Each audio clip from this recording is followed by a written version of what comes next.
Good afternoon. We brought some of our collection along today, and most of them are predators. And the fact that they have to hunt and eat other species for their survival has caused them trouble with humans, I'm guessing pretty much since the beginning of time. They've been shot and trapped and poisoned all over the world. Predator populations started to decline, in some cases eliminated completely. And that's never good because they're very valuable in controlling some of the rodent and other populations. So fortunately today, it's turned around a bit. Most are protected in varying degrees, not just in this country, but many others as well. Populations are coming back in pretty good shape. And we have a bird of prey. That group includes the hawks, eagles, owls, falcons, and vultures. And this is a female barn owl. It was bred and raised in captivity, and it's 5 years old now. And frequently in birds of prey, the coloration is the same in both sexes, but you can tell the difference by the size. Usually it's the female that's the larger, more powerful of the two, sometimes a third larger. That being said, in the case of the owls, there is a difference in color. The males have a pure white facial disc and pure white chest feathers, so it's pretty incredible when you see them out in the forest by themselves. And all of the creatures out there are designed to survive, to do what they do. Those are called adaptations for survival. You may have heard that birds of prey have relatively good eyesight. It's literally 8 to 10 times better than yours and mine. It would be as though you put a pair of 8 or 10 power binoculars up to your eyes. It makes everything seem closer and larger. These things can see a mouse or a little metal bull from 200 or 300 yards away. A golden eagle can see a jackrabbit from nearly a mile away. It's just incredible. They use that beak to chunk their food, and those pretty good sized feet equipped with talons to catch and kill it. So everything about them and the other predators is designed to enable them to locate, catch, and feed. Out in the wild, they feed heavily on rodents. This one's eating 5 or 6 mice a day at home. So if they're doing that out there, they're certainly helpful, and they feed heavily on birds. And that's an easy meal for them. As you can imagine, they're nocturnal. They feed and are active at night. All of the crows and songbirds are active during the day, and they sleep and roost at night. And so it's an easy meal for the owls. They're extremely successful out there. And one of the other advantages they have is that facial disc. It's not there for decoration. It actually helps them locate their prey. On nights when it's even too dark for the owl to see if it's quiet enough, they can locate their prey by sound. As they're gliding toward the ground, the sound is being filtered back and forth between the ears by that facial disc. It's just incredible. Great study many years ago. They darkened a barn loft to the point where they knew even the owl couldn't see, put leaves on the floor, released some mice, and the owl was able to catch them. Then one of the researchers got the idea to plug up one of the owl's ears, and then it was missing. And it gave it a bad attitude also. But it did demonstrate that they need both ears and that facial disc to locate their prey. Reach adulthood in their second year. They can live to be 20, 25 if they're lucky. But as is the case with most birds of prey, the survival rate isn't good. Only 1 out of every 3 or 4 born in the spring will survive that first year. A couple of reasons for that. They learn to hunt by trial and error. They learn a bit from watching the adult birds, but mostly it's their own practice. Then in the fall, they are chased out of that territory. So they've got to be able to hunt and survive on their own, and they have to find a new place to hang out, which won't be easy because there will be areas that are heavily defended by other predators there. But once they get through that first year, they're in good shape and breed very well in captivity also. All right, we have some reptiles with us also. And unlike birds and animals and you and me, they don't have a constant body temperature. Their body temperature is raised and lowered by the temperature of the air and the water around them. The warmer it is, the quicker and more active they are. The cooler it is, the slower and less active. And that being the case, they can't take extreme temperatures. Freezing temperatures will kill them, so you don't see them out anywhere in the wintertime. And they can't take extremely hot temperatures. Anything over 120 will take them out as well. So they've got to control their body temperature by that behavior. All of that aside, we have an American alligator with us. These are extraordinarily successful. They've been around looking like this for over 183 million years out in the wild. Populations are huge. Here in this country, they're found down south from eastern Texas over to Florida, and there's over 1 million alligators there. They reach adulthood at 7 to 10 years. If they're lucky, they can live to be 50, 60 years or more. And they're just prolific breeders. The females will build the nest, deposit the eggs in there on the average of about 40 a year. They take 65 days to hatch if you're interested. And when they hatch out, the female they make a peeping sound. Female opens the nest. Some she'll take to the water, others will go on their own. They won't all survive. At that age and small size, they do have other predators to worry about. And then, of course, they have another issue. The male alligators can be a problem also. They are much bigger. They can go 13, 14 feet or more. And so when you're keeping them in captivity, for example, you have to make sure that you have similar sized alligators together. If you put a small one with a big one, the small one won't be there very long. But well designed for aquatic life. When they're hunting, they float near the surface with just the eyes and the nostrils above the surface of the water. Good hearing. Ear is located in the side of the head, of course, behind that dark black line that comes down at an angle. Good eyesight, good sense of smell. They even have tactile cells, touch cells around the side of the jaw, always aware of what's going on around them. And they have an extra eyelid, an extra membrane that comes across there called the nictitating membrane. And the birds of prey have it also. Theirs is a little more colored, so it's easier to see, but it's essential to the survival of both species. These things, as they submerge into the swamp and the brush and the mud and all of that, they can keep that outer eyelid open. That membrane comes across the eye and protects it from injury. Imagine a bird of prey coming out of the sky at 30, 40, 50 miles an hour. Even if they hit a mosquito or a gnat, it's going to be an issue. So it's very, very important. And alligators have some bite and there's a lot of teeth in there. When they bite, they shake their heads, so you certainly want to avoid that. They are hunted and trapped throughout their entire range, and normally not much of an issue when it comes to bothering humans. Out in the swamps, in fact, where the southern boys are chasing them around all the time, it takes a bit of effort to get close. Where they run into trouble or in the neighborhoods, worse still, if they're feeding them over a period of time, especially those big males lose their fear of people, and that's when they can be an issue. So don't go swimming with them and you're in good shape. Sometimes you hear things about these creatures that are not true. They can't outrun you. I remember years ago we were down in Louisiana to film some alligators. First and second day in town, locals were trying to tell us that they could outrun humans and horses. Now granted, maybe they didn't know exactly what I do for a living, but I'm guessing since they figured I was from New York, I would believe such nonsense. Those stubby little legs are not built for running, and you don't have to zigzag. Just get out of there and you're fine. So 2 ways to stay safe around the gators down there. Don't go swimming with them. Stay 15 or 20 feet from shore, and you're good. Another relatively successful species out there, to say the least, is the lizard. We have one of those with us. There are over 2,000 different kinds of lizards out there. It's absolutely amazing.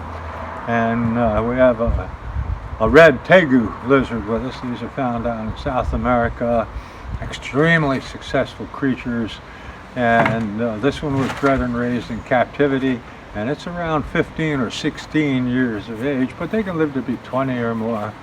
But again, real well designed for hunting, good hearing, good eyesight.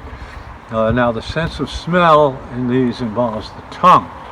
You watch closely as that forked tongue darts in and out of the mouth. It's depositing scent particles on an organ inside the back jaw called the Jacobson's organ. Now it's called that because a guy named Jacobson figured out what it does. It is how they identify their food. And if you're going to have these things, you need to know their instinct and their behavior. Anytime, for example, you hear about in captivity someone being wrapped up by their python or being attacked by the lizard, Usually it's human error, it's not the creature out there. If they're warm, they're ready to feed, and you go in there handling them, smelling like what they eat, which is just about what everyone does, your day is going to go south immediately. Good climbers, good swimmers, and they use that tail, by the way, as a weapon, as defense. An alligator or crocodile isn't trying to bite you, or isn't trying to hit you with its tail, it's trying to bite you. Tail just comes along for the ride. It's called an involuntary reflex. These things can hit hard enough to raise welts, and they're accurate. Years ago I had a water monitor about this size. Went to get it out of the enclosure. It was on a shelf about neck high facing me, and I pulled it out from the front. Now there's a rule of thumb in the wildlife field with reptiles, especially the big predators, saying you shouldn't do that. You should handle them from the back or the side. Anyway, I made an exception, and it came straight over its back with its tail and caught me between the eyes. And I think I saw the smile on its face too. They got a bit of a sense of humor. But they feed heavily on rodents and berries and fruit and nuts and that sort of thing. And they also will eat eggs. They like omelets. We found that out accidentally one day. We were Sunday morning watching the news, had some omelets on the table, and I had the lizard loose, and he came up across my legs, got on my plate, and consumed my eggplant. And they do that, you know, because you can't interfere them when they're eating. They're very, very aggressive around their food. But real good creature, no danger out in the wild, and doing real well. And again, breed well in captivity. And tremendous biting pressure. They can ruin your day through that bird of prey glove. It's just amazing.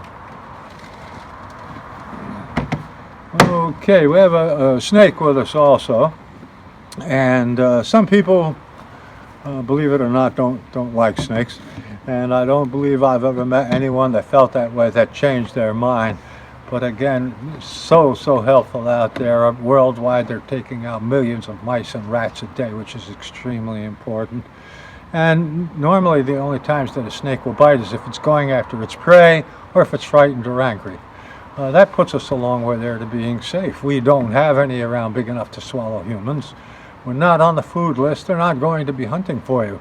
Unless you step on one or try to catch them, chances of being bitten are very slim. I've never been chased through the woods by a snake myself, but they're not furry and cute and cuddly. That puts some people off. But again, so useful out there. And we have a ball python with us. These are found in Africa. And they get their original name, ball pythons, because if they're startled or afraid, they curl up into a ball. And then when that passes, they straighten out and go on their way. They have a prehensile tail, so if they get up into a bush or a tree, they'll wrap that tail around a branch, hang out, and wait for the prey to come in. They feed heavily on rodents. This one's eating 5 or 6 mice every few weeks, so that's always helpful. They'll take birds if they get the chance. And again, good eyesight, good sense of smell. Again, it involves that forked tongue darting in and out of the mouth, depositing scent particles on that Jacobson's organ. Now, when they're hunting, they'll sometimes track the prey down, but sometimes they'll just lay there and hunt by ambush. They have an inner ear that is subject to vibration. So they've got that bottom jaw on the ground. An approaching animal or human will vibrate that inner ear. That will alert the snake that something is coming, and then they'll pick up their head and they'll start looking around. Excuse me, so it's very helpful. Now again, they have no outer ear, if you look carefully, so they're deaf. So I never saw any point in giving them a name. Since they're deaf, they don't come when you call them. But very, very successful out there. Periodically, they shed their skin. When that happens, the scale clouds over, so do the eye scales. That's one time, even with a mild-mannered creature like this, they can't see very well. So when you're handling them, be careful. If you startle or scare them, they might get a little mouthy. But then that eye scale will clear up. 2 days later, they shed their skin and they go to the bathroom. Then they're ready to feed and drink water. And unlike other creatures, they don't have to feed every day. We feed this one about every 3 weeks or so, give or take. This one's a little over 15 years old. They can live to be 20 if they're lucky. And a lot of people have these for pets in captivity, or at least they used to before all the permit restrictions. Relatively mild snake and not a particular threat. Okay. All right, we have one more creature to share with you. We have it's America's only marsupial, which is a pouched animal, and only the females have the pouch. That's where the young stay. And they originally in this country started down in the Gulf Coast states, from Texas on over to Florida, and over the years they started migrating up here. And a lot of people in the wildlife field would argue that they came here too soon. And as you will see, they have an issue with freezing temperatures out there. Frostbite is a major issue with these creatures. And so in the wintertime, especially when it gets bad, they've got to get in under a ledge down into the ground below the frost line, trying to avoid that frostbite. You can see the ears, the paws, the tail. There's no fur on there. And if they get frostbite, they normally 90% of the time don't survive it. So it's a major issue. Their tails also are used for hanging around the branches and trees, waiting for their food to come in. Again, good hearing, good eyesight, and good sense of smell. And their diet is huge. They feed heavily on rodents. This one's eating 4 mice a day at home. They also feed on nuts and berries, and heavily on insects, which is real helpful to us also. And just an incredibly successful creature. They develop very quickly. They're born early in the spring. This one's a male. He's around 3.5, 4 months old or so. They're full grown physically, excuse me, and ready to breed in the fall. And in the spring they do. And the female may have 10, 15, 20 young or more, but she can only nurse 12. So the first 12 that find a nursing spot will be able to survive. They're very small, obviously. They'll spend all of their time in the pouch. A couple of months later, they start coming out of the pouch and they get up on the female's back. A couple of months, she'll be moving around, and they'll get out on the ground and eat and have a pretty good idea of the area and that sort of thing. And so from one spring to the following spring, they're producing young. And that is extremely important because their lifespan is brief. If they live 2 to 3 years, they're lucky. So it's very important that they develop that quickly. Another thing you hear about them is playing possum, and that is not at all true. I don't know how that got started. If a dog or some other predator gets too close to them, it frightens them and they pass out from the fear. So that's what causes that. If they're lucky enough to survive the encounter, then they're up and moving around. They will, of course, hit your garbage if they get the chance, because there's a terrific selection of food in there for them too. And again, they won't, even though she raises 12, they won't all survive. They don't run or climb quickly, so they're easy prey for other predators also.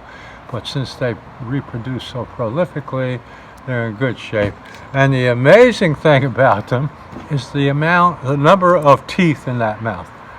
For some reason, it's always fascinated me. To give you some examples, in a cat, doesn't matter if it's a lion or a tiger or a lynx or a small one, they on average have 30 to 32 teeth, depending upon the species. Wolves have 40 teeth in that mouth, which is just incredible. There's 50 teeth in that mouth. It's just unbelievable. They're small, of course, but very sharp. So that's helpful too when they grab the rodents and other things they're going for. Yeah, and this, of course, is an opossum, and they're found nationwide and doing real well. They're all over the Northeast here. So, very shy creatures and good climbers. They do spend a lot of time up in the trees. Yeah. If I could give you a good selfish reason why we might want to be concerned with the health and well-being of the creatures out there, including the reptiles now, don't forget those. Even if you're not particularly interested in wildlife, and not everyone is, I understand that, at times they can be a good indicator of the health of the environment. poisons, chemicals that are a threat to us will show up in them first.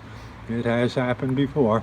And we may want to pay attention to that. An environment that can't support wildlife might not keep us around too much longer. Thank you very much for listening, and have a good rest of your day.